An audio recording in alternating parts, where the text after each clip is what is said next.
Episode 2 Delhi car में। पलक अब भी हैरान थी, समझ में नहीं आ रहा था कि जवाब क्या दे। निर्भय नोमानी ने अभी अभी जिस शख्स का नाम लिया था, पलक सोच भी नहीं सकती थी कि वो ऐसा कुछ करेगी। वो बस चाहती थी कि निर्भय अपने स्टेटमेंट को गलत साबित कर दे, वो कह दे कि वो मजाक कर रहा था, और यही हुआ। अचानक निर्भय हंसा, एकदम से उसकी हंसी काफी खौफनाक हो गई।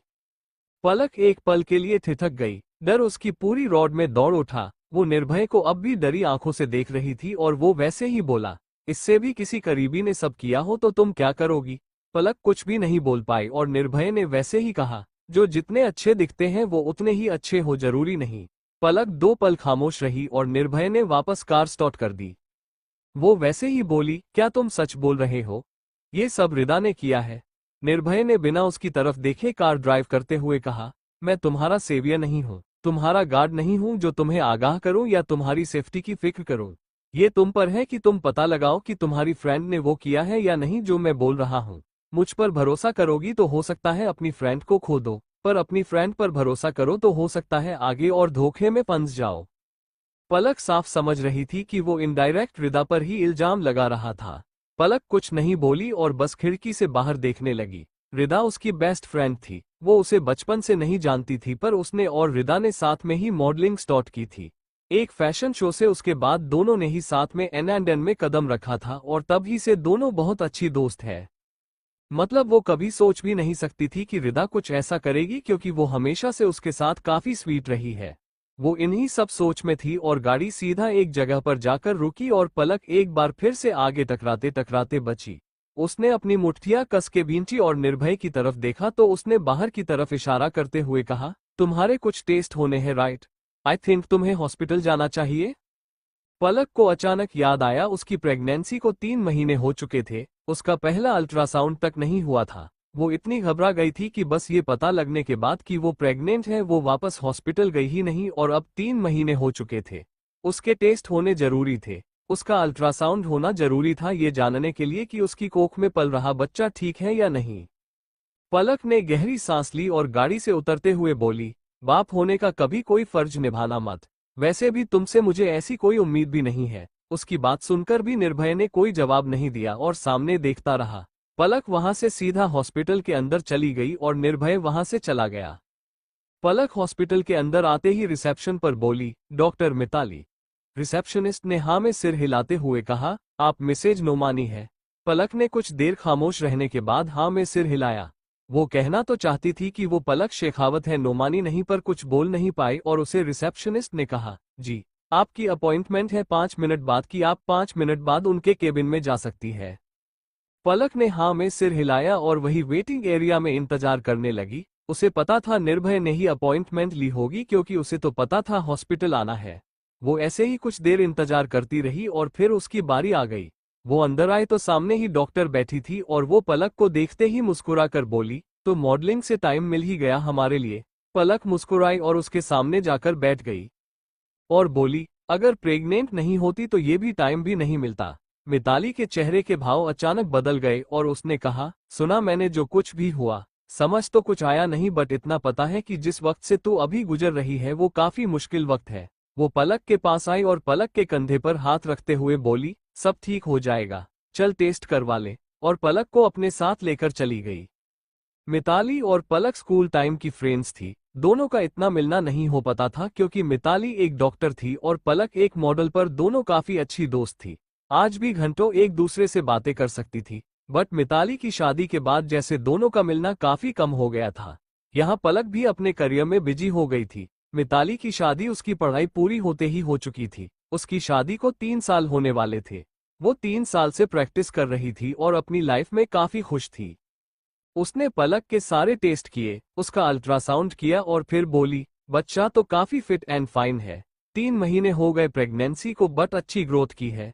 अभी तक तो वैसे शरीर पूरा बनता नहीं है, ठीक है। और फिर उसने पलक के बाकी सारे रिपोर्ट्स कलेक्ट करके फाइल बनाते हुए कहा, तुम भी काफी ठीक लग रही हो। कुछ प्रॉब्लम, कहीं दर्द वगैरह, कोई चीज जो ठीक नहीं लग रही है? पलक ने ना में सिर हिलाया और बोली, ऐसा तो कुछ नहीं है, बस एंजाइटी थोड़ी ज्यादा रहती है। हर चीज से एंजाइटी होती है, ऐसा लगता है जैसे मैं मर जाऊंगी। मिताली मुस्कुराई और बोली, लाजमी है, प्रेगनेंसी में होता रहता है तो फिक्र मत करो। तुम बस मुझे ये बताओ कि निर्भय तुम्हारे साथ कैसा है। जैसे तुम दोनों की वो अफवाहें उड़ी, फिर शादी की खबर उड़ी, तुम्हारी प्रेगनेंसी की खबर उड़ी, मुझे लगता है ये सब ठीक नहीं हुआ। ठीक रहता है निर्भय नोमानी? पलक सोचने लगी, वो इंसान जिसने उसके सामने बस एक सर्टिफिकेट रखकर उसे शादी साबित कर दी थी। इन 2 रातों में उसने 2 बार पलक के साथ जबरदस्ती की थी। वो बस अपने आप को सबसे ऊपर समझता था। जो वो कर रहा था वो उसके लिए वही सही था। उसे जरा सा भी गिल्ट नहीं था कि उसने पलक के साथ क्या किया है। उसकी पूरी जिंदगी बर्बाद कर दी है, उसका करियर दांव पर लगा दिया है, उसकी पहचान दांव पर लगा दी है, पर उसकी नज़र में इतना बड़ा कुछ हुआ ही नहीं। अब पलक मिताली को ये सब कैसे बताती? वो वैसे ही खामोश बैठी रही तो मिताली ने उसके हाथ पर हाथ रखते हुए कहा, पलक सब ठीक है ना? पलक ने कहा, तुमसे नहीं छुपाऊंगी, 1 नाइट स्टैंड था। गलती हुई थी जिसकी वजह से प्रेगनेंसी और प्रेगनेंसी की वजह से शादी है। खुश हूं या नहीं ये नहीं पता, बस निभा रही हूं।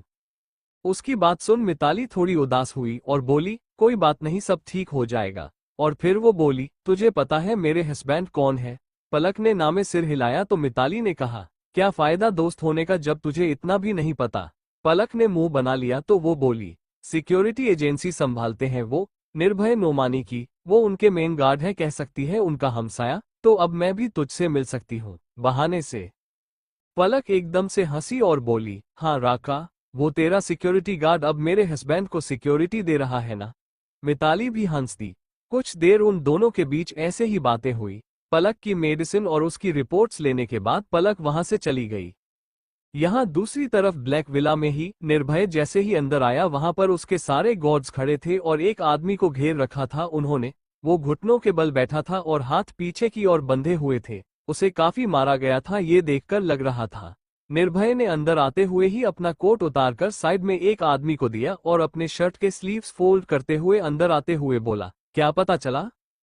और सामने खड़े राका ने कहा, कुछ भी नहीं। कुछ भी बोलने को तैयार नहीं है, ये समझ में नहीं आ रहा क्या करें। निर्भय ने उसकी तरफ हाथ फैलाया तो राका ने अपने हाथ में पकड़ी गन उसकी तरफ बढ़ाई। निर्भय ने उसे देखा। राका समझ गया।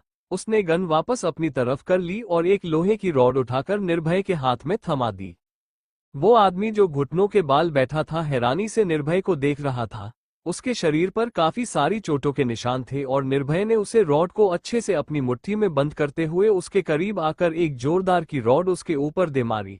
पहले ही वार में उसके मुंह से खून निकलने लगा और सीधा जमीन पर गिरा।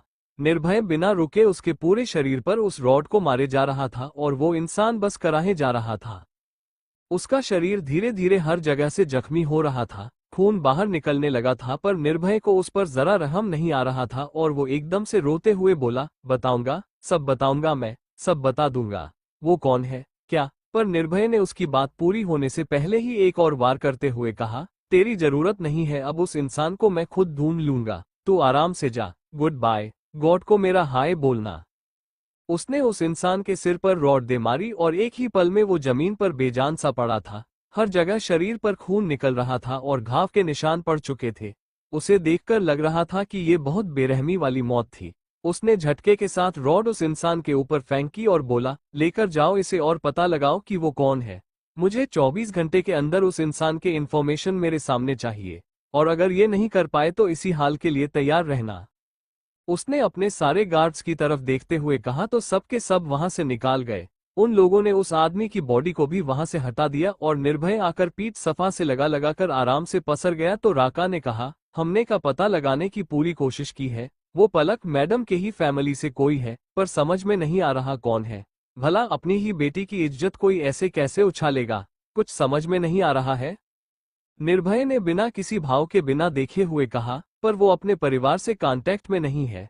राका ने हाँ में सिर हिलाते हुए कहा, यस बॉस, बट वो क्यों नहीं है, हमें नहीं पता।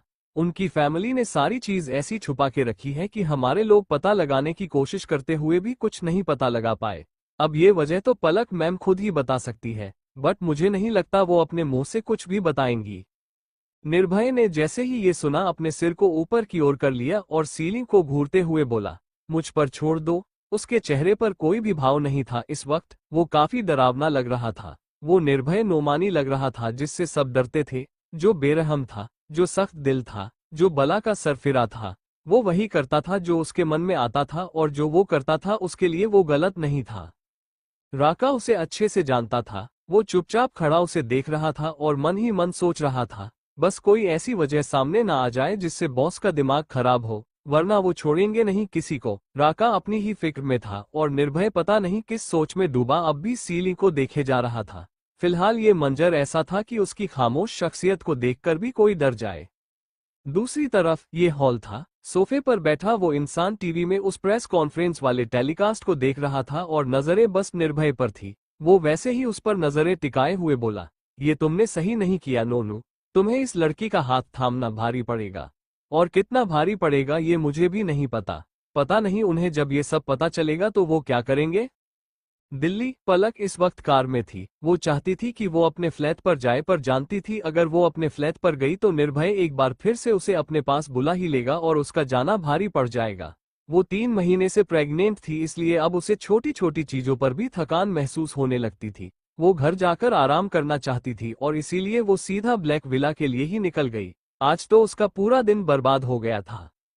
वो ऑफिस तो जा ही नहीं पाए। उसके काफी सारे शूट पेंडिंग पड़े थे जो उसे करने थे। ऊपर से परसों से वर्कशॉप स्टार्ट हो रही थी जिसमें वो मॉडलिंग सिखाने वाली थी। प्रेगनेंसी की हालत में उसके ऊपर अभी भी वर्क का काफी लोड था।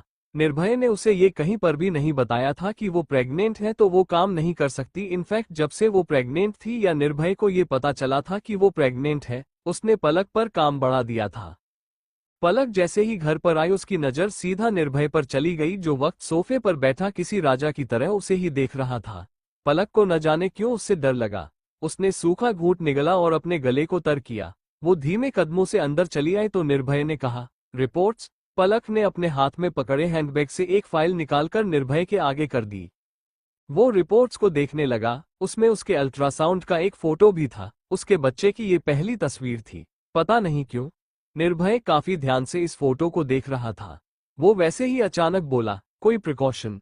पलक ने ना में सिर हिला दिया।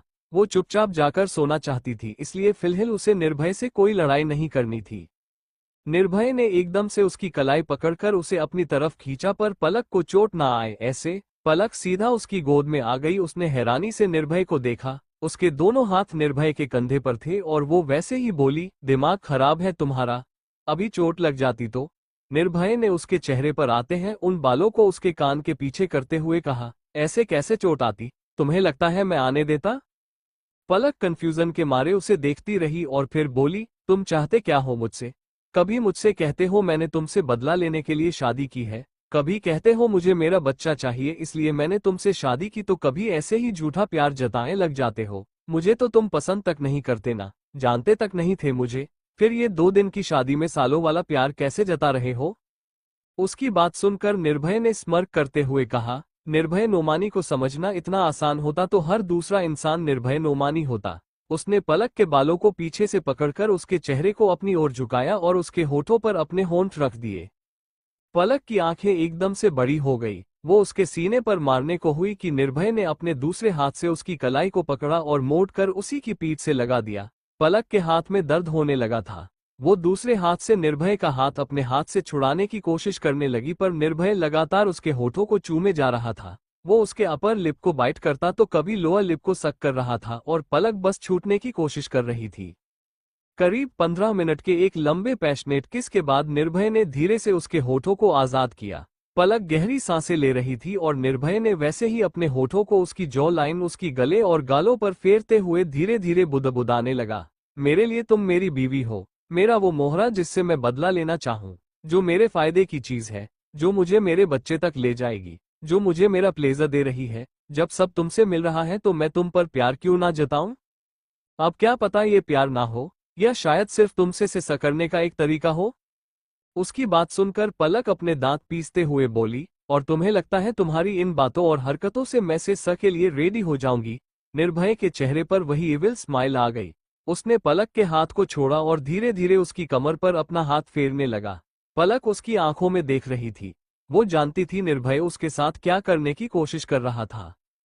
उसके हाथ पलक की पूरी बॉडी पर मूव कर रहे थे। निर्भय ने धीरे से पलक के पैर पर अपना हाथ रखा और उसकी थाई को सहलाने लगा। पलक ने धीरे से अपनी आंखें बंद करके कहा, निर्भय ये गलत कर रहे हो तुम। छोड़ो मुझे। पर निर्भय तो कहीं पर भी उसे छोड़ने के मूड में नहीं था। वो अब भी पलक की बॉडी को सहलाए जा रहा था, कभी उसकी थाइस को, कभी उसकी कमर को, तो कभी उसकी छाती को, और पलक ने अपनी आंखें भींच ली। उसके चेहरे पर बेचैनी साफ देखी जा सकती थी, होंठ कांप रहे थे और चेहरा हल्का हल्का पसीने से भीगने लगा था। उसके इस चेहरे पर से निर्भय की नजरें हटाना नामुमकिन होता जा रहा था। वो वैसे ही उसके चेहरे को देखते हुए ऑब्जेसिव वॉइस में बोला, "यू आर सो सिडेक्टिव स्नोफॉल।" पलक कुछ भी नहीं बोल पा रही थी। वो सच में पिघलती जा रही थी निर्भय के साथ। प्रेगनेंसी की वजह से उसमें हार्मोनल चेंज हो रहे थे जो उसमें ये ख्वाहिश पैदा कर रहे थे। पलक ने एकदम से निर्भय के कंधे पर अपने हाथ रख दिए और उसके शर्ट को अपनी मुट्ठी में भर लिया। बस इतना ही था और निर्भय ने पलक को वहीं सोफे पर लेटा दिया और खुद उसके ऊपर आ गया। उसने पलक को बस किस करना स्टार्ट कर दिया और दोनों एक दूसरे में खोते चले गए। पता ही नहीं चला वो दोनों कहाँ पर थे, वो दोनों किस हालत में थे। इस चीज से दोनों ही अनजान थे। एक बार फिर उसे पा लेना चाहता था और पलक बस उसका साथ देने के अलावा और कुछ नहीं कर सकती थी। वो उसके पूरे शरीर पर, उसके होठों पर, उसकी कॉलर पर, उसकी जॉ लाइन पर, हर जगह उसे किस किए जा रहा था। पलक बस उसका साथ दे रही थी। दोनों ऐसे ही दूसरे में खोए हुए थे कि निर्भय का फोन बजा। पलक जैसे ही फोन की रिंगटोन से होश में आई, उसने निर्भय के सीने पर हाथ मारते हुए उसे खुद से दूर धकेला और उठकर सोफे पर बैठी। उसने अपने कपड़ों को ठीक किया और निर्भय की नजर अचानक उसके एंकल पर चली गई। वो गोरा पैर, बस इतना काफी था उसे एक्साइट करने के लिए। उसने अगले ही पल पलक को गोद में उठा लिया और कमरे की तरफ बढ़ गया। पलक एकदम हैरानी थी। उसने डर के मारे निर्भय की गर्दन में अपने हाथ डालते हुए कहा, "निर्भय छोड़ो मुझे, नीचे उतारो।" और निर्भय ने उसे वैसे ही कहा, "गलत किया है तुमने मुझे भड़का कर।" पलक असमंजस में बोली, "पर मैंने कब?" वो बोल ही रही थी और एक बार फिर से निर्भय ने उसके होठों पर अपने होंठ रख दिए। वो अपना फोन वहीं हॉल में छोड़ गया था। वो पलक को लेकर बेडरूम में चला आया। उसने एकदम से पलक को बेड पर लेटा दिया और खुद उसके ऊपर आ गया। पलक अब भी हैरान थी और निर्भय ने बिना एक भी पल गवाए उसके कपड़ों को फाड़कर उससे अलग कर दिया और अपने कपड़े भी उतर दिए। कुछ ही देर में वो दोनों फिर से एक दूसरे में खोते चले जा रहे थे, एक दूसरे के होते चले जा रहे थे। पलक की सिसकियां यहाँ उस पूरे कमरे में शोर कर रही थी। उसकी आंखों से दर्द के मारे बहता वो पानी तकिए को भिगो रहा था। करीब 2 घंटे बाद निर्भय ने उसे छोड़ा और उसके पास में लेट गया। दोनों के शरीर पसीने से तर थे और पलक गहरी सांस लेते हुए बोली, "तुम्हें जरा भी रहम नहीं आता ना?" वो मरियल आवाज सुनकर निर्भय ने एक इवल स्माइल के साथ कहा, "ये भी तो बदला ही है, मुझे रहम नहीं आता।" और पलक को उसके चेहरे की स्माइल देखकर उससे नफरत हो रही थी। वो जानती थी वो निर्भय को नहीं रोक सकती। क्यों नहीं रोक सकती? क्योंकि कोर्ट के ऑर्डर्स थे। कोर्ट में ये बात प्रूव हो चुकी थी कि पलक और निर्भय हस्बैंड वाइफ है और पलक को ना चाहते हुए भी निर्भय के साथ रहना पड़ रहा था, सिर्फ इसलिए ताकि 6 महीने बाद ये फैसला हो सके कि बच्चा कौन अपने साथ रख सकता है, पलक या निर्भय। कोर्ट का कहना था कि अगर दोनों एक दूसरे के साथ रहने के लिए रेडी हो जाते हैं तो ये बच्चे के लिए अच्छा होगा, पर अगर दोनों एक साथ नहीं रह पाए तो पलक अपने बच्चे को लेकर जा सकती है। मगर पलक को क्या पता था कि ये 6 महीने का फैसला उसकी जिंदगी भर की खुशियों पर असर करने वाला था, जो या तो बढ़ाने वाली थी या खत्म होने वाली थी। यहाँ दूसरी तरफ बॉक्सिंग रिंग में दोनों तरफ एक एक लड़का बैठा था। दोनों की हालत काफी खराब थी। 2 राउंड अब तक खत्म हो चुके थे और दोनों ने एक एक राउंड जीत लिया था। तीसरा राउंड शुरू होने वाला था और वहां बैठा पूरा स्टेडियम शोर मचा रहा था, "नियम, नियम, नियम।" सबको पता था कि नियम ही जीतने वाला है। वहां बैठ वो लड़का जो सिर झुकाए बैठा था, पूरा शरीर पसीने से तरबतर था। उसके बाल उसकी फोरहेड तक आ रहे थे और हल्की उसकी आंखों को भी छुपा रहे थे। उसके चेहरे पर होंठ के पास से खून बह रहा था। वो इस वक्त सिर्फ ब्लैक कलर के शॉर्ट्स में था। उसके सामने बैठा हुआ इंसान जो गुस्से से उसे घूर रहा था, उसने रेड कलर की शॉर्ट्स पहने थे। ये लड़का जो सिर झुकाए बैठा था, उसके दिमाग में पता नहीं क्या चला था। वो लगातार अपने पैर को हिलाए जा रहा था और फिर रेफरी ने सीटी बजाई। दोनों अपने अपने जगह से खड़े हुए और बीच में आ गए। सबका शोर और ज्यादा बढ़ गया और एक बार फिर से रेफरी ने सीटी बजाकर दोनों को लड़ने की आजादी दे दी। एक बार फिर से दोनों आमने सामने थे, एक दूसरे पर मुक्के बरसाए जा रहे थे, एक दूसरे के वार रोके जा रहे थे। करीब 3 मिनट तक ये फाइट होती रही और एक लास्ट में उस ब्लैक शॉर्ट्स वाले लड़के ने रेड शॉर्ट्स वाले लड़के को एकदम से नीचे पछाड़ा और उसके ऊपर आते हुए उसे दबोच लिया। रेफरी ने 3 तक गिना और फिर जोर से चिल्लाया, and the winner is Niyam Nomani and match is over. उसके ये कहते ही वो सारे लोग और जोरों से चिल्लाने लगे और हूंटिंग करने लगे और अब जाकर उस लड़के ने सिर उठाकर उन सब की तरफ देखा। वो एक स्लिम बॉडी वाला इंसान था, ज्यादा मस्क्यूलर नहीं, कातिल चेहरा जो पसीने में भीगा हुआ और ज्यादा दिलकश नजर आ रहा था। उसने सबकी तरफ देखते हुए एक नजर सामने बैठी उस लड़की की तरफ देखा। उन सब के बीच में वो चमक रही थी। सफेद कलर के सूट में वो खिलखिलाते हुए उसे फ्लाइंग किस दे रही थी और नियम की नजर बस उस पर ठहरी हुई थी। वो उसी तरफ देख रहा था कि नीचे खड़े उस लड़के ने कहा, नियम कहाँ देख रहा है? फोन बजे जा रहा है तेरा कब से? नियम ने एकदम से अपना सिर झटका और वापस उसी जगह पर देखा और अब वहां कोई नहीं था। नियम जानता था ये बस उसकी इमेजिनेशन थी, वहां सच में कोई नहीं था। वो रिंग से बाहर चला आया, बिना उस लड़के से मिले, और उसने देखा फोन पर उसके डैड के कई सारे मिस कॉल थे। नियम ने अपने सिर पर हाथ रखते हुए कहा, फिर सुनाएंगे, और कॉल पर बात करते हुए ही वो वहां से आगे निकलने लगा। सामने निवेद जी ने 2 रिंग में ही फोन उठाते हुए सामने से कहा, ये तो जानता हूं कि तुम्हारे दिल में मेरी कोई इज्जत नहीं है, ना ही तुम मुझे किसी जगह पर रखते हो, पर कम से कम एक बार फोन उठाकर पूछ तो सकते हो कि काम क्या है? मैं क्यों फोन लगा रहा हूं तुम्हें बार बार? नियम ने गहरी सांस ली और बोला, बोलिए क्या हुआ? और निवेद जी ने वैसे ही कहा, निर्भय से मिल लेना तुम एक बार, उसने शादी की है पलक शेखावत से, जानते हो ना? नियम के कदम रुक गए। वो दिल्ली में भले ही था, उसने सारी न्यूज भी सुनी थी, पर निवेद जी के मुंह से ये न्यूज सुनकर उसे झटका लगा। और सामने से निवेदन जी बोले, जाना पलक और निर्भय दोनों से मिलने, बस यही कहने के लिए फोन लगाया था। और उन्होंने फोन रख दिया। नियम ने फिर अपना फोन एकदम से कसके अपनी मुट्ठी में भर लिया और सीधा चेंजिंग रूम में चला आया। वो नहाने चला गया। उसने अपने कपड़े चेंज किए और अपना बैग लेकर जैसे ही बाहर निकाला किसी से टकराया। वो एक लड़की थी जिसने शॉर्ट ड्रेस पहनी हुई थी। वो बिना किसी भाव के बोला, हटो मेरे सामने से, और उस लड़की ने बेहद अदा के साथ कहा, तुम्हारा भी समझ में नहीं आता, बाहर रिंग में तो तुम हॉट एंड सेक्सी बनकर हर लड़की का दिल लूटने को तैयार रहते हो, और रिंग से बाहर निकलते ही बड़े बड़े चश्मे अपनी आंखों पर चढ़कर इस हुड़ी में आ जाते हो जो तुम्हें एकदम बेवकूफ जैसा दिखने पर मजबूर कर देती है, क्यों?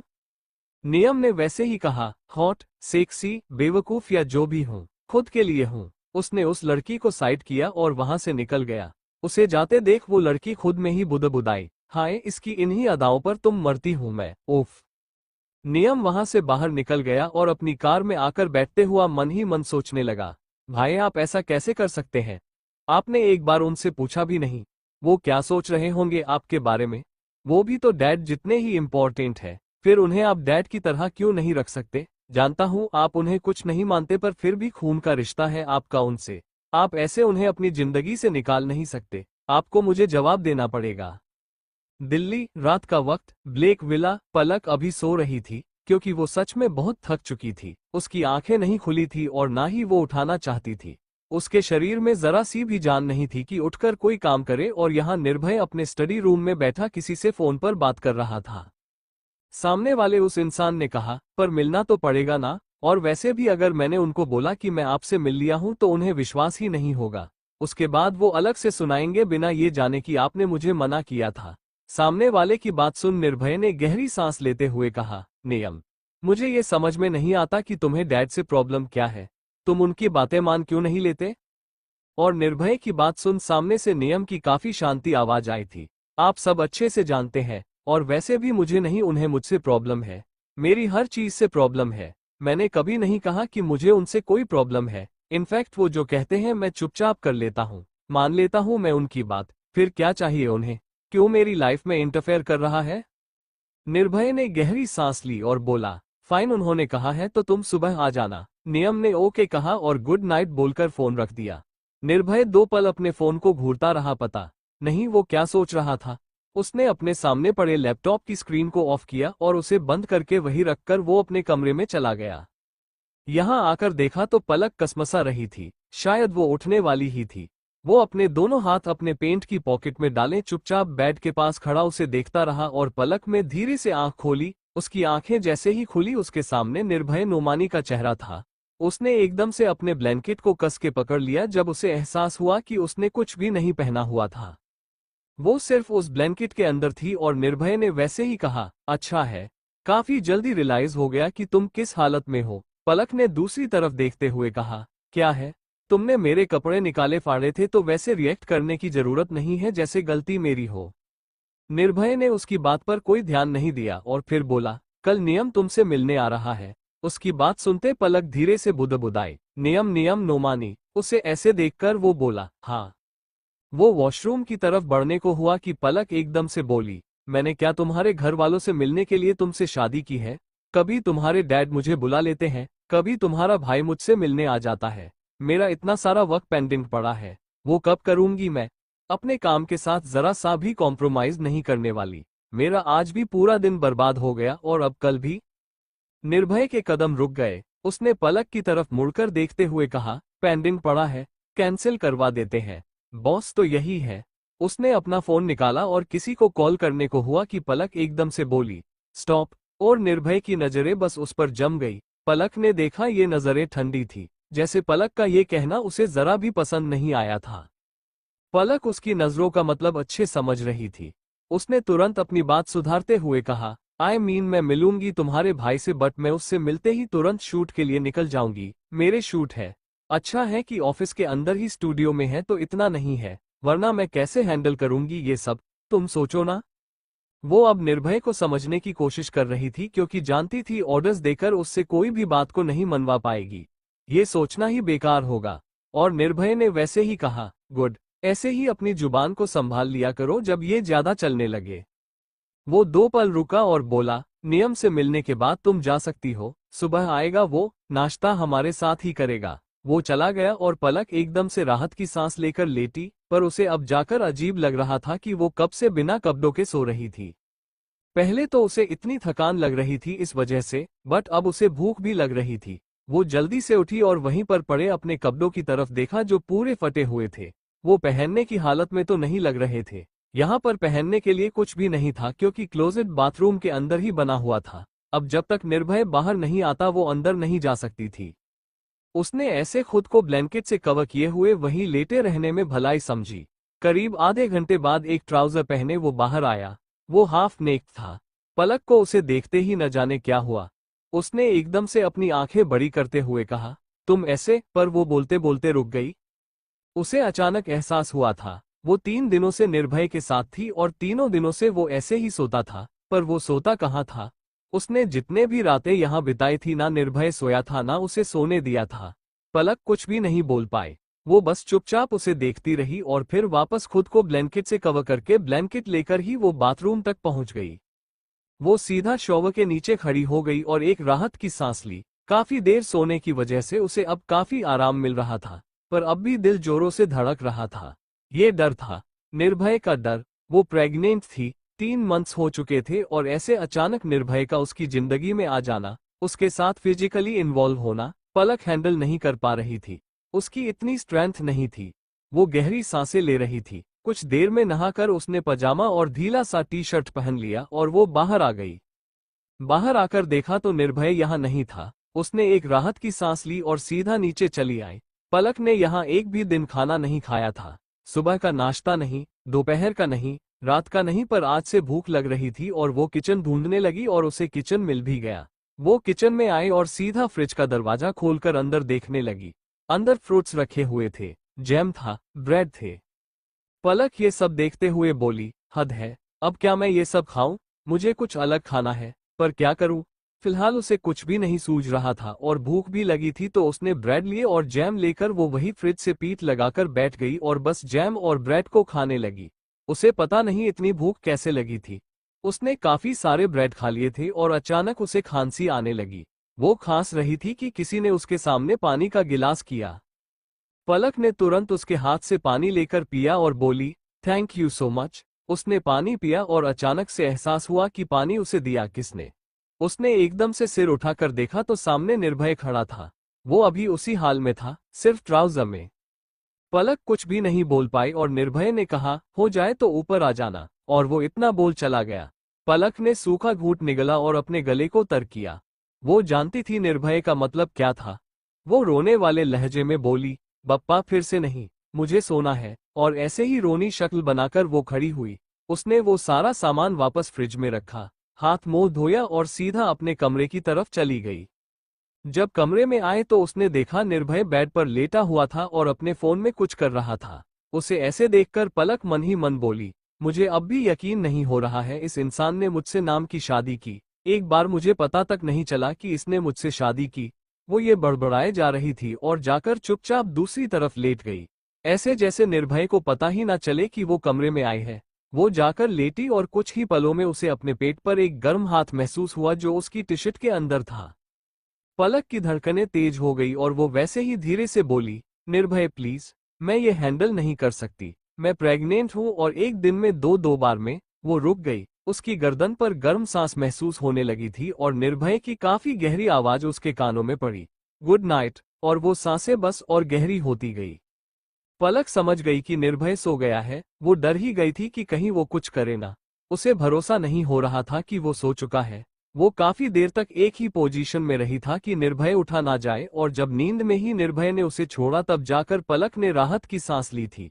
रात ऐसे ही बीत गई और अगले सुबह पलक जब उठकर रेडी होकर नीचे आए तो निर्भय रेडी होकर डाइनिंग टेबल पर बैठा था और उसके सामने ही नियम बैठा था। वो उन्हीं के पास चली आई क्योंकि नियम उसी से तो मिलने आया था। उसे देखते ही नियम मुस्कुरा कर बोला, हेलो भाभी, कैसे हो आप?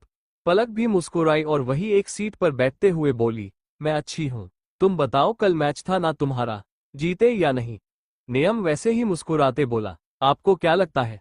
पलक भी उसी अंदाज में, बिल्कुल जीते होंगे, अपने दोस्त पर इतना तो यकीन है मुझे। वो वापस मुस्कुराया। नियम और पलक दोस्त थे, इतने गहरे नहीं पर ठीक ठाक। नियम अक्सर कंपनी में आया जाया करता था और वो पलक से कई बार मिल चुका था और उन दोनों में एक अच्छी दोस्ती थी। अच्छी मतलब एक परहेज वाली, और अब वो उसकी भाभी थी। नियम मुस्कुराया और बोला, मैंने कभी सोचा नहीं था कि भाई भी शादी कर लेंगे, पर खुश हूं कि उन्होंने आपसे शादी की, अपनी उन 100 किलो मेकअप लेकर अपने शरीर के सारे हिस्से दिखाने वाले मॉडल के साथ नहीं। पलक को अचानक हंसी आ गई पर अगले ही पल वो रुकी और वैसे ही बोली, ऐसा कुछ भी नहीं है, और वो भी खाना खाने लगी। इतने में नियम ने कहा, भाई वो मिस्टर नोमानी का कॉल आया था। जैसे ही निर्भय ने ये सुना, छुरी और कांटे से ऑमलेट को काट रहे वो हाथ एक पल को रुके और अगले ही पल हो वैसे ही आराम से ऑमलेट का टुकड़ा उठाकर खाते हुए बोला, तो? नियम वैसे ही बोला, उन्होंने बात की है, वो कह रहे थे कि आपने बिना उन्हें बताए शादी कैसे कर ली, और एक बार आपको उन्हें बताना चाहिए था कि। वो बोल रहा था और निर्भय ने कहा, और मुझे इससे फर्क पड़ता है, सच में। अचानक उसका फोन बजा। उसने देखा तो फोन पर बस एक क्रॉस मार्क का निशान था। उसने अपनी आंखें घूमते हुए फोन उठा लिया और सामने से आवाज आई, नोनू तुम ठीक हो ना? निर्भय ने गहरी सांस ली और बोला, आपको सच में लगता है कि मुझे आपकी झूठी केयर की जरूरत है? सामने वाले इंसान ने परेशान लहजे में कहा, नोनू फिक्र है इसीलिए कहा है, और वैसे भी जो आजकल बातें हो रही है और जो तुम कर रहे हो, फिक्र होना तो लाजमी है ना। घर आकर मिलो, तुमसे बात करनी है। निर्भय ने बिना किसी भाव के कहा, अगर मैं ना आऊं तो? और सामने वाले शख्स ने कहा, तुम्हें आना पड़ेगा और तुम ऐसे इग्नोर नहीं कर सकते। शर्त यही थी, और अगर तुम नहीं मान सकते तो आ जाओ वापस, कोई जरूरत नहीं है वहां।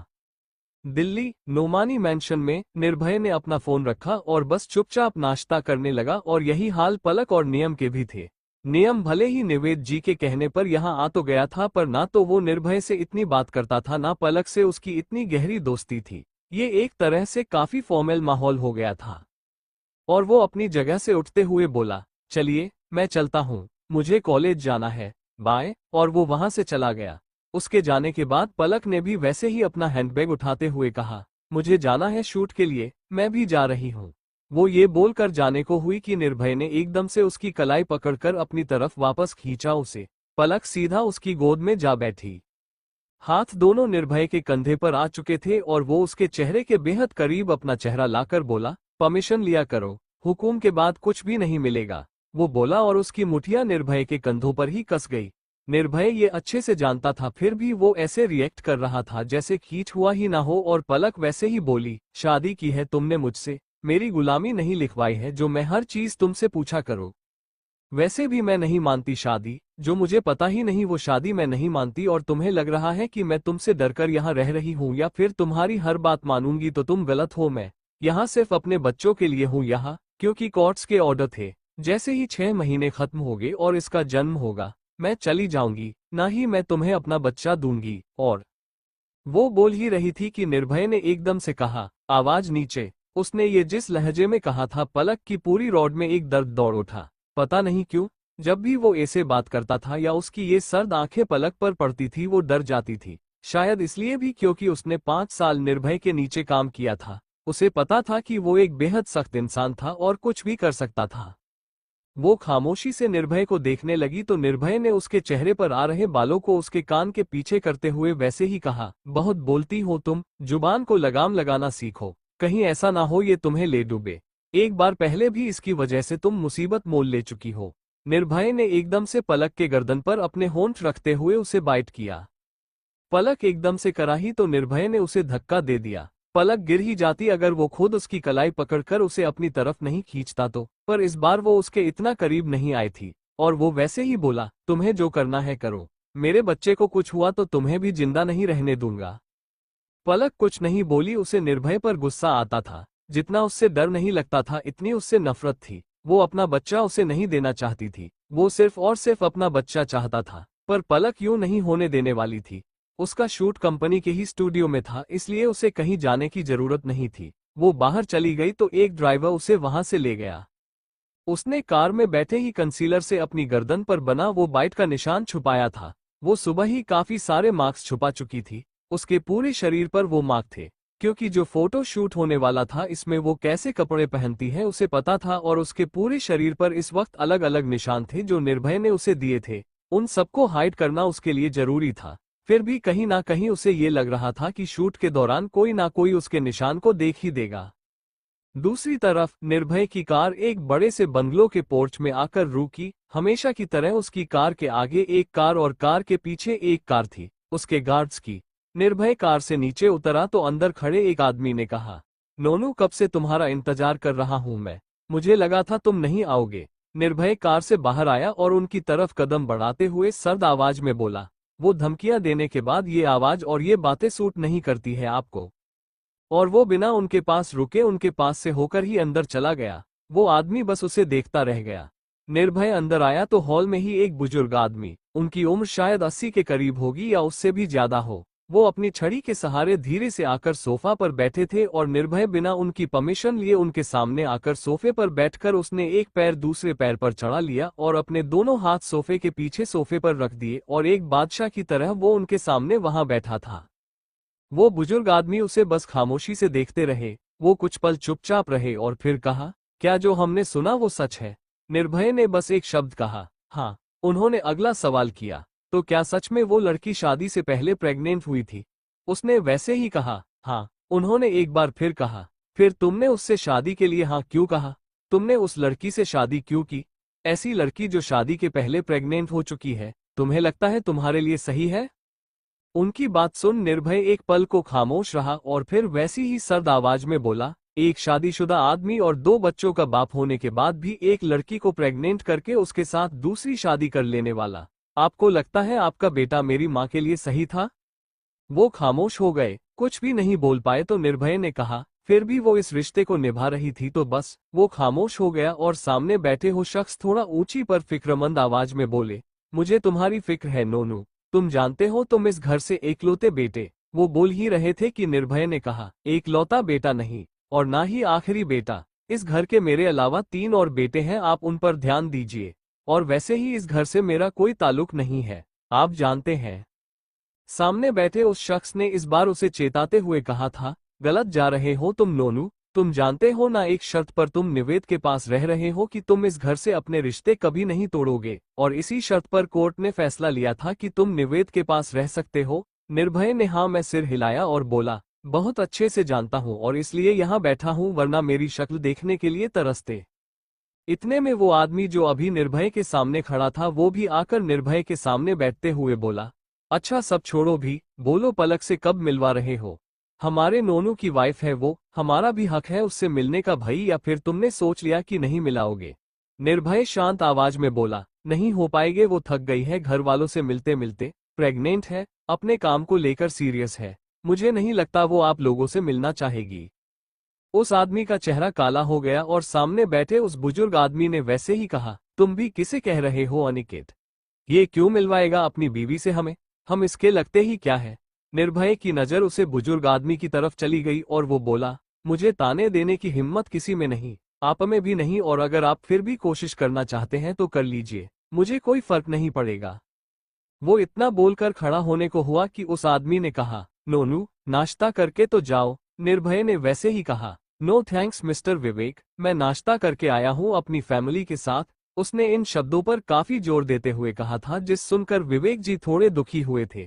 तभी एक औरत अंदर से आते हुए बोली, नोनू, तुम कब आए? निर्भय ने जैसे ही सुना वो बिना पीछे पलटे बोला, अपनी जुबान संभाल कर, आपके लिए मैं निर्भय नोमानी ही हूँ, नोनू नहीं। उस औरत का चेहरा लाल हुआ। वो कुछ बोलने को आगे आई कि अनिकेत ने उसे हाथ दिखाकर वही रोक दिया और निर्भय बोला, इस परिवार को हक दिया है इसीलिए वो मुझे नोनू कहते हैं, मुझ पर हक जताते हैं, मुझ पर प्यार लुटाते हैं, पर मुझे ना तो आपके प्यार की जरूरत है और ना ही परिवार की। मुझे जितना अकेला रहने देंगे मैं खुश रहूंगा। मेरी खुशी बर्दाश्त हो सकती है तो मुझसे दूर रहिए। वो वहां से चला गया। वो चला गया। उसके जाते ही वो, पता नहीं इस लड़के का क्या होगा। वैसे तो ये बड़ा समझदार बनता है, पर एक चीज को अभी तक लिए बैठा है। 30 साल का हो चुका है। पर वो बोलते बोलते रुके तो अनिकेत ने कहा, कुछ चीजें कभी खत्म नहीं होती। नोनू के दिल में वो चीज भी कभी खत्म नहीं होगी। उसने भाभी को मरते देखा है, उन्हें रोते देखा है, और शायद यही चीज उसे अब तक तंग करती है। उसका चेहरा भी उदास हो गया, जैसे वो किसी सोच में गुम हो गया हो। यहाँ निर्भय उस घर से निकले ही सीधा एन आ चुका था। वो एक ऐसा इंसान था जो अपनी प्रोफेशनल और पर्सनल लाइफ को कभी एक नहीं करना चाहता था। उसकी पर्सनल लाइफ में चाहे कितनी ही प्रॉब्लम्स क्यों ना चल रहे हो, उसकी प्रोफेशनल लाइफ पर कभी इसका कोई असर नहीं होता था। ये पहली बार पलक का मसला हुआ था कि उसकी प्रोफेशनल और पर्सनल लाइफ एक हो गई थी, पर फिर भी उसने सब कुछ हैंडल कर लिया था। वो जब अंदर आया तो सामने ही उसे दैनिक मिल गया। निर्भय सीधा चले जा रहा था और दैनिक उसके साथ चलते हुए ही अपने टैब में देखते हुए बोल रहा था, सर मैम का शूट चल रहा है और यही आज का एक शूट है, आप देखना चाहेंगे? निर्भय ने उसे टोकते हुए कहा, उसे उसी नाम से बुलाया करो जिस नाम से बुलाते थे। दैनिक में जल्दी से हाँ में सिर हिला दिया और वो निर्भय को लेकर उस तरह चला आया जहां शूट चल रहा था। एक फोटो शूट हो रहा था। ये फैशन के लिए था। उसने एक बार पलक को देखा। इस वक्त उसने वो सारे कपड़े पहन रखे थे जो उसने मिरर वर्ल्ड में पहने थे। ये मिरर वर्ल्ड के लिए ही एक फोटोशूट था, और ऐसे ही छोटे मोटे फोटोशूट उनके प्रमोशंस के लिए होते रहते थे। मिरर वर्ल्ड का सारा काम खत्म हो चुका था। वो रिलीज हो चुकी थी और बस अपना काम दिखाए जा रही थी, अपना जादू चलाए जा रही थी, और पलक के साथ इस वक्त उसका कोस्टार भी मौजूद था। दोनों का ही शूट चल रहा था और दोनों अलग अलग पोज दिए जा रहे थे। कभी सुशांत पलक को कमर से पकड़कर उसके कंधे पर अपने होंठ रखता तो कभी पलक और सुशांत के चेहरे इतने करीब हो जाते जैसे अभी होंठ मिला ही लेंगे। कभी सुशांत पलक को बैकहक करते हुए उसके कंधे पर अपनी चीन रखता तो कभी पलक उसके सीने पर सिर रख देती। और निर्भय ने देखा, सुशांत ने पलक की गर्दन पर वही होंठ रखे थे जहां उसने सुबह उसे बाइट किया था। सब काफी आराम से देख रहा था। निर्भय, उसके चेहरे में कोई भाव नहीं था। वो कुछ पल वहां पर रुका और वहां से निकल गया। कुछ देर बाद पलक का फोटो शूट खत्म हो चुका था। वो फ्री होकर बैठी थी कि एक आदमी ने उसके पास आकर कहा, मैम, सीईओ सर ने आपको अपने केबिन में बुलाया है। वो खुद में ही बोली, अब इसे क्या चाहिए? उसने खुद को देखा। इस वक्त जो कॉस्ट्यूम पहनी थी वो काफी रिवीलिंग थी। पलक ने उसके ऊपर एक सिल्क का बाथरोब पहना और वैसे केबिन के लिए चल पड़ी। पलक निर्भय के केबिन में आए तो देखा यहाँ पर कोई भी नहीं था। वो खुद में बोली, ये इंसान मुझे परेशान करने का एक मौका नहीं छोड़ता। केबिन में बुलाया है और खुद ही गायब है। पलक जैसे ही जाने को मुड़ी कि किसी ने एकदम से उसकी कमर पर हाथ रखा और उसके बाथरोब का वो नॉट एकदम से पकड़कर खींचा। वो खुलकर सीधा जमीन पर गिरा और पलक ने हैरानी से मुड़कर देखा। उन दोनों के बीच एक तरफ वो बाथरोब जमीन पर गिरा हुआ था और पलक इस ड्रेस में उस शख्स के सामने खड़ी थी। वो हैरानी से उस इंसान को देखने लगी। उसकी आंखें बड़ी हो चुकी थी। दिल्ली N&N निर्भय के कैबिन में पलक हैरान सी अब भी उसके सामने खड़ी थी। उसे समझ ही नहीं आया कि एक झटके के अंदर ये हुआ क्या। उसने एकदम से अपने आप को ढकने की कोशिश करते हुए अपने हाथ सीने पर रखा जबकि वो कपड़ों में थी। वो अजीब ढंग से और एक इविल स्माइल के साथ बोला, तुम इन कपड़ों में अभी अभी शूट खत्म करके आ रही हो, जहां 50 से ज्यादा लोग रहे होंगे, और तुम्हें यहां शर्म आ रही है? पलक ने जैसे ये बात सुनी कि समझ आया वो क्या कर रही है, पर यह बात उसके लिए भी अजीब थी कि उसे वहां इतने लोगों के बीच अजीब नहीं लग रहा था, तो अब निर्भय के सामने ये चीज इतनी अजीब क्यों लग रही थी? वहां पर काफी लोग थे, कैमरामैन थे, टचअप करने वाले लोग थे, कई सारे दूसरे लोग थे, उसकी पूरी कास्ट थी। फिर अब क्या था? वो फिर भी सिर झुकाए खड़ी थी, जैसे निर्भय को देखना ही ना चाहती हो कि वो कहीं गायब हो जाए, पर यह नामुमकिन था। निर्भय के दोनों हाथ अपनी पॉकेट में थे और वो पलक की तरफ कदम बढ़ाए। उसके कदम अपनी तरफ देखकर पलक अपने आप पीछे हटने लगी। वो निर्भय से इतनी नहीं डरती थी कि हमेशा उसके सामने नजरें झुकाए रखे या फिर उसके सामने जुबान ही ना खोल पाए, पर आज उसकी नजर झुकी हुई थी और वो बस कदम पीछे लिए जा रही थी और वो सीधा दरवाजे से जा लगी। पीछे दरवाजा था। वो पीछे कांच के दरवाजे से बाहर देखने की कोशिश करने लगी, पर यह ब्लर था। उसने वापस सिर्फ की तरफ नजरें उठाकर देखा तो वो उसकी बेहद करीब खड़ा था। उसने पलक के सिर के पास दरवाजे पर अपना हाथ रखते हुए कहा, अनकंफर्टेबल। पलक कुछ भी नहीं बोली और निर्भय ने एक बार फिर वहीं पर अपने होंठ रख दिए जहां उसने पलक को पहले बाइट किया था और जहां सुशांत ने होंठ रखे थे। पलक ने कस के अपनी आंखें बंद कर ली और हाथों की मुट्ठी बना ली। निर्भय उसकी गर्दन पर उसी जगह पर बस अपने होंठ लगातार फेरे जा रहा था, उस जगह पर सक किए जा रहा था। पलक वैसे ही खड़ी थी, उसे सच में काफी अनकंफर्टेबल फील हो रहा था। कपड़ों की वजह से, वो ऑफिस में थी इस वजह से, या उसके सामने निर्भय खड़ा था इस वजह से, उसे पता नहीं था। वो बस अपनी आंखें बंद कर रखी थी और एक जोर का दर्द उसे अपनी गर्दन में महसूस हुआ। उसने एकदम से उसे धक्का देकर दूर करते हुए कहा, दिमाग खराब है तुम्हारा। अब ऐसा लग रहा था जो वो अनकंफर्टेबल हो रही थी वो कहीं खत्म हो चुका था। अब उसके चेहरे पर गुस्सा दिख रहा था। निर्भय ने अपने होठों पर लगे उस खून का स्वाद लिया। उसे देखकर पलक हैरान रह गई। उसने अपनी गर्दन पर छूकर देखा तो सच में वहां से खून निकल रहा था। उसने हैरानी से निर्भय को देखते हुए कहा, इंसान हो या हैवान, ये क्या किया तुमने? मैं कब से कंसीलर से छुपाने की कोशिश कर रही थी और तुमने एक बार फिर एक निशान दे दिया। और निर्भय जेब से रुमाल निकालकर अपने होंठ साफ करते हुए कहा, आई लाइक इट। पलक कुछ भी नहीं बोल पाए। सामने खड़े इस इंसान का दिमाग सच में खराब था, जो क्या था उसके भी समझ से परे था। उसे अचानक क्या सूझा कि उसने शूट से पलक को यहाँ बुला लिया। यहाँ बुलाकर उसने एक और निशान पलक को दे दिया और बस सामने खड़ा अजीब ढंग से मुस्कुराए जा रहा था। वो जाकर अपनी चेयर पर बैठते हुए बोला, नाउ यू मे लीव। पलक सकते में आ चुकी थी। वो उसके टेबल पर जोर से हाथ मारते हुए बोली, दिमाग खराब है तुम्हारा? बीवी कहते हो तुम मुझे? शादी की है तुमने मुझसे? तुम्हारी रखेल नहीं हूं मैं। जब तुम बुलाओगे तब आऊंगी और चली जाऊंगी। तुमने मुझे ये करने के लिए यहाँ बुलाया था? वो अपनी गर्दन की तरफ इशारा करते हुए बोली, पर निर्भय को कोई खास फर्क नहीं पड़ा।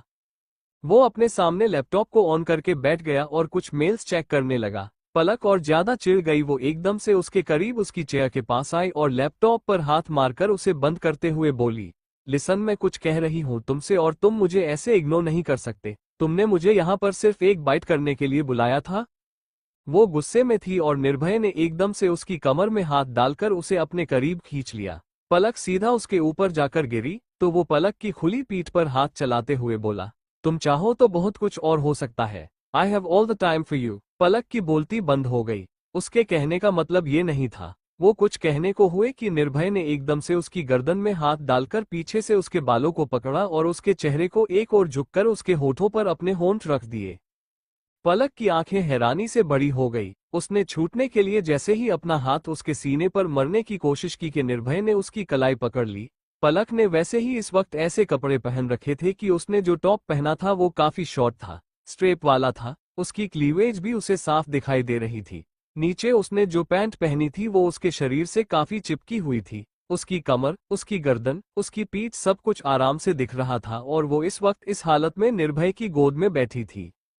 2 पल के लिए तो निर्भय ने उसकी कलाई को कस के पकड़े रखा, बट फिर छोड़ दिया और उसका हाथ पलक के हाथ पर ऐसे फिसलने लगा जैसे किसी मलाई पर फिसल रहा हो। पलक कुछ भी नहीं बोली। उसका हाथ निर्भय के कंधे पर ही ठहर गया। वो उसके हाथ से होते हुए उसके कंधे, गर्दन, उसकी कमर, पीठ, हर जगह अपना हाथ चल रहा था और होंठ अब पलक के होठों से आजाद थे। वो पलक की गर्दन, उसकी क्लीवेज, जो लाइन, कॉलर बोन, हर जगह घूम रहे थे। पलक न तो उससे छूट पा रही थी न शायद छूटना चाहती थी और वो ऐसे ही उसे हर जगह छूते हुए किस किए जा रहा था। यहाँ दूसरी तरफ नियम कॉलेज पहुंच चुका था। हमेशा की तरह बड़े बड़े चश्मे अपने आंखों पर चढ़ाए, बाल जो उसकी आंखों तक आ रहे थे। वो अब भी हुडी पहना हुआ था और कंधे पर बैग लटकता हुआ। उसे ऐसे देखकर हर कोई अपने में ही बातें करने लगता था। रिंग में जो नियम नोमानी को वो देख रहे थे और कॉलेज में जो नियम हुआ करता था वो 2 डिफरेंट पर्सनैलिटीज हो जाती थी।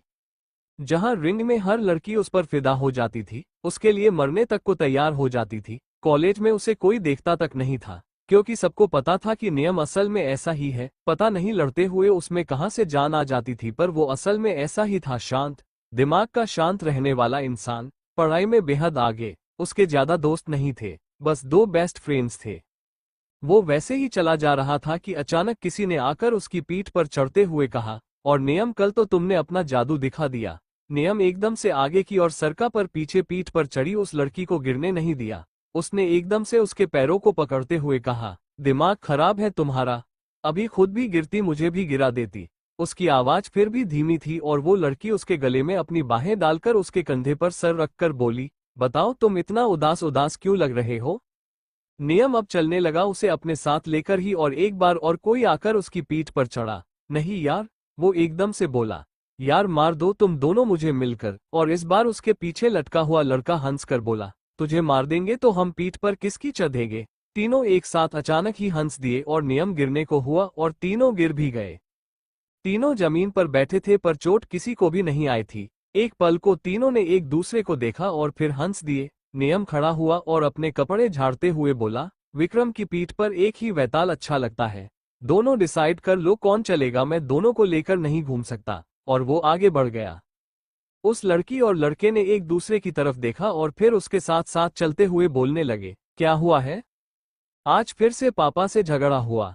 नियम ने दोनों को इग्नोर करते हुए आगे बढ़कर कहा, ये फिर से क्या होता है? हमारा झगड़ा कभी खत्म ही नहीं होता। उसकी बात सुनकर उस लड़की ने कहा, यार ऐसा नहीं है, उन्हें तेरी बातें पसंद नहीं आती और तुझे उनकी बातें पसंद नहीं आती, बस और कुछ भी नहीं। बाकी तुम दोनों में प्यार तो बड़ा है। देखो ना, इतने सालों हो गए साथ। अजीब हो तुम, तुम्हें फ्लैट दे रखा है तुम्हारे भाई ने, फिर भी वहां नहीं रहते क्यों? नियम रुका और उस लड़की की तरफ देखते हुए बोला, झनक, कुछ दिक्कतें हैं हमारे बीच जिससे वो मुझे पसंद नहीं करते। इसका मतलब ये नहीं है कि वो मेरे डैड नहीं, वो अकेले रहते हैं उस बड़े से घर में और मैं उन्हें अकेले नहीं छोड़ सकता। और इस बार वो लड़का बोला, तो अपने सुशील बाबा का ज्ञान सुन, मूड खराब क्यों करता है? सीधी सी बात है, वो भी तुझसे बहुत प्यार करते हैं और तुझे अकेला नहीं छोड़ना चाहते, इसलिए तू कहीं भी जाता है और उनकी कॉल आ जाती है, कहाँ है घर आजा, पता नहीं क्या क्या बोलते रहते हैं। वो रुका और बोला, अच्छा छोड़ना ये सब, अच्छी बात है ये है कि तू जीत गया। और इसके आगे एक चीज की, अब जो नई लड़कियां आई है ना भाई, फ्लैट हो रखी है, उन्हें समझ में नहीं आ रहा कॉलेज वाला नियम हमारा सच है या रिंग वाला। नियम ने एक बार फिर उसकी बातों को इग्नोर कर दिया और बस ऐसे ही उन दोनों के आगे चलते हुए बोलने लगा, ना तो मुझे लड़कियों में इंटरेस्ट है ना ही उनके फ्लैट होने में, ओके। वो बोलते हुए जैसे ही लेफ्ट की साइड को मुड़े कि एकदम से नियम रुक गया और उसके रुकने से झनक और सुशील दोनों उसकी पीठ से टकरा गए। उन दोनों ने आगे की ओर आकर देखा तो एक लड़की वहां से होकर गुजर रही थी। व्हाइट कलर का अनारकली सूट पहना था, कानों में बड़े बड़े झुमके, और बस वो चले जा रही थी। उसे ऐसे देखकर झनक ने कहा, कोई कह रहा था लड़कियों में इंटरेस्ट नहीं है। नियम एकदम से सकपका गया और उसकी तरफ देखते हुए बोला, ऐसा कुछ भी नहीं है, वो आगे से होकर गुजर रही थी इसलिए मैं रुक गया। वो उस तरफ देखने लगे। वो लड़की एक लड़की की तरफ बढ़ रही थी और वो लड़की उसे हाथ हिलाते हुए बोल रही थी, अदा जल्दी आ यार, देर हो रही है, क्लास का वक्त हो गया है। और अदा यानी कि वो लड़की उसकी तरफ आगे आगे जा रही थी। नियम मन ही मन बुदबुदाया। बंद कमरों में गूंजती थी वो सदा, उस खूबसूरत दिलनशी का नाम था अदा। और उसे ऐसे खड़े देख झनक ने उसकी पीठ पर हाथ मारते हुए कहा, चले या अदा की अदाओं में अभी भी खोए रहना है। वो उसके साथ चला गया। यहाँ N&N मैं पलक इस वक्त निर्भय के केबिन में ही बने उस कमरे में थी और अपने आप को कंसीलर से छुपा रही थी। वो आईने के सामने बैठी थी और जितने भी शरीर पर निशान बने थे सबको उसने लगभग कंसीलर से छुपा दिया था। और अब वो उस निशान की तरफ देख रही थी तो गर्दन पर बना था वो कहाँ निशान रह गया था? वो तो घाव बन गया था जिससे थोड़ी देर पहले खून रीस रहा था, जो अब थोड़ा ठीक था, पर पलक को दर्द हो रहा था। उसने एक नज़र अपने पीछे खड़े निर्भय की तरफ देखा जो अपनी शर्ट के बटन बंद कर रहा था। पलक वैसे ही उसे घूरते हुए बोली, मुझे नफरत है तुमसे, सिर्फ बच्चे का नाम दिया था ना तुमने, सिर्फ अपनी हवस पूरी करने के लिए मेरे साथ ये सब किया, मेरा रेप किया, मुझसे शादी की, शादी वाला झूठा नाटक किया, बच्चे की कस्टडी के लिए लड़े। पर निर्भय को अब भी कोई फर्क नहीं पड़ा। उसने अपने आप को ठीक किया, अपने कपड़े पहने और कमरे से बाहर जाते हुए बोला, जस्ट बेबी विद बेनिफिट्स। वो कमरे से बाहर निकला तो पलक उसके पीछे आते हुए बोली, What you mean by baby with benefits? ये बच्चा भी मेरा है और मैं। वो बोलते बोलते रुक गई। अचानक किसी ने दरवाजा खोला था। सामने वाले शख्स की आंखें हैरानी से बड़ी हो गई और यही हाल पलक का भी था। दिल्ली N&N दैनिक ने सामने खड़ी उस लड़की को देखकर कहा, मिस रिदा आप यहाँ पर? और वो वैसे ही बड़े आराम से बोली, हाँ मैंने सुना पलक यहाँ पर है, उसे काफी देर हो गई तो सोचा मैं उससे मिल लूं। सीईओ भी अंदर है। दैनिक ने गहरी सांस लेकर हाँ में सिर हिलाया तो उसने कहा, मुझे नॉक करके जाना पड़ेगा। दैनिक ने फिर से हाँ में सिर हिलाया। दोनों मुस्कुरा दिए। रिदा ने नॉक किया। अंदर से कोई भी आवाज नहीं आई। उसने 2 बार और किया तो अंदर से निर्भय की आवाज आई, जस्ट गेट लॉस्ट। रिदा डर ही गई। उसने एक नजर दैनिक की तरफ देखा तो दैनिक भी बेचारगी से बोला, मुझे लगा ही था यही होगा।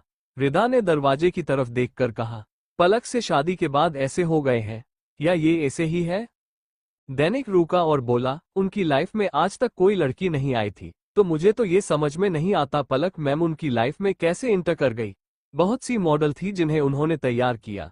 इनफैक्ट पलक मैम से भी बहुत अच्छी अच्छी मॉडल थी, पर सर को वही क्यों पसंद आई ये मुझे नहीं पता। मैं ये नहीं कर रहा कि वो खूबसूरत नहीं है, पर सर सिर्फ खूबसूरती देखकर पसंद भी नहीं करते। रिदा वैसे ही बोली, मेरी बेस्ट फ्रेंड में कुछ तो बात है तभी तो सीईओ खुद उससे शादी के लिए रेडी हुए, पर यह भी उस स्कैंडल की वजह से हुआ वरना शायद वो उनकी नजर में नहीं आती। वो मुस्कुराई और वहां से चली गई। यहाँ कैबिन के अंदर निर्भय अब जाकर वापस अपनी चेयर पर बैठ चुका था और उसने अपने एक पैर पर दूसरा पैर रखकर किसी बादशाह की तरह बैठे हुए कहा, अगर तुम्हारा हो गया है तो तुम्हें यहाँ से जाना चाहिए। तुम्हारे और भी काम होंगे, सिर्फ मेरे लिए तुम यहाँ आती नहीं हो। वो जैसे बोल रहा था साफ पता चल रहा था कि वो पलक की बेइज्जती कर रहा है, पर पलक कुछ भी नहीं बोल पाए।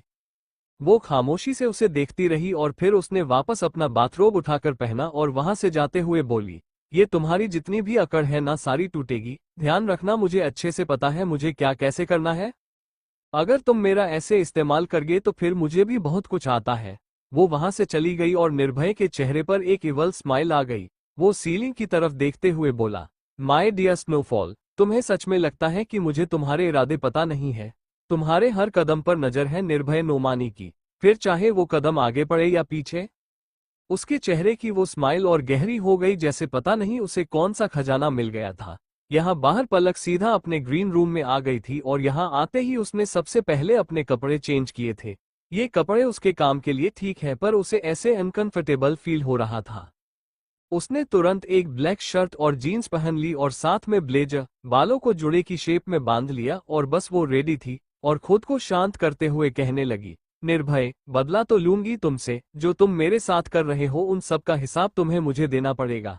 मैं इन चीजों को ऐसे ही नहीं भूलूंगी। मेरे लिए ये वो याद है जो मेरे बदले को और मजबूत करती जाएंगी। बेबी की बेनिफिट माय फुट, तुम्हें ना बच्चा दूंगी ना बेनिफिट्स। पलक को आज एक ही शूट करना था, बाकी उसे 2 इंटरव्यू देने थे अपने प्रमोशन के लिए और वो यही स्टूडियो में ही शूट होने थे, इसलिए पलक वही चली गई।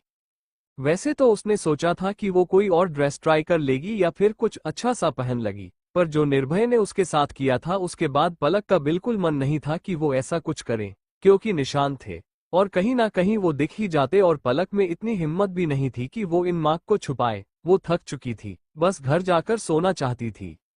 उसने फटाफट वो इंटरव्यूज किए। इनफैक्ट लास्ट के इंटरव्यू में कुछ क्वेश्चन में वो चिढ़ भी गई थी, क्योंकि हर क्वेश्चन में निर्भय का जिक्र होता ही होता था। वो कंपनी का सीईओ था, उस स्टोरी का लेखक था, वो उसका हस्बैंड भी था, तो उसका जिक्र लाजमी था, पर पलक को उसका नाम सुन सुनकर ही चिढ़ हो रही थी।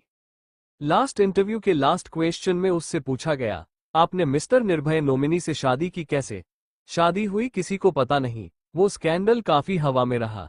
क्या आप हमें आपकी असली लव स्टोरी बताना पसंद करेगी? पलक एकदम से चिढ़ गई और बैली, 1 नाइट स्टैंड हुआ था हमारा, उसके बाद मुझे उनकी और उन्हें मेरी आदत लग गई। हम दोनों एक दूसरे के बिना रह नहीं सकते थे, इसलिए शादी कर ली और नाउ आई एम हियर, मैं प्रेग्नेंट हूँ। ओके।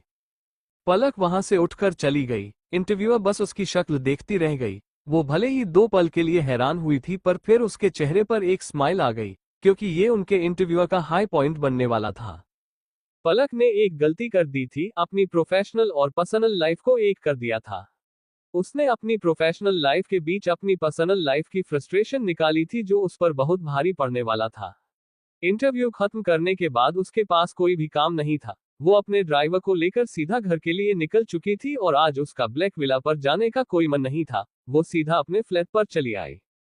यहाँ आते ही उसने सबसे पहले जाकर कपड़े चेंज किए, फिर अपने घाव पर दवाई लगाए और जाकर सीधा सो गई, क्योंकि इसके अलावा उसका और कुछ भी करने का दिल नहीं कर रहा था। वो काफी देर होती रही और सीधा रात को ही उठी थी। जब उठी और वक्त देखा तो रात हो चुकी थी। वो खुद में ही बोली, मुझे यकीन नहीं हो रहा, मैं इतने आराम की नींद सोई हूँ।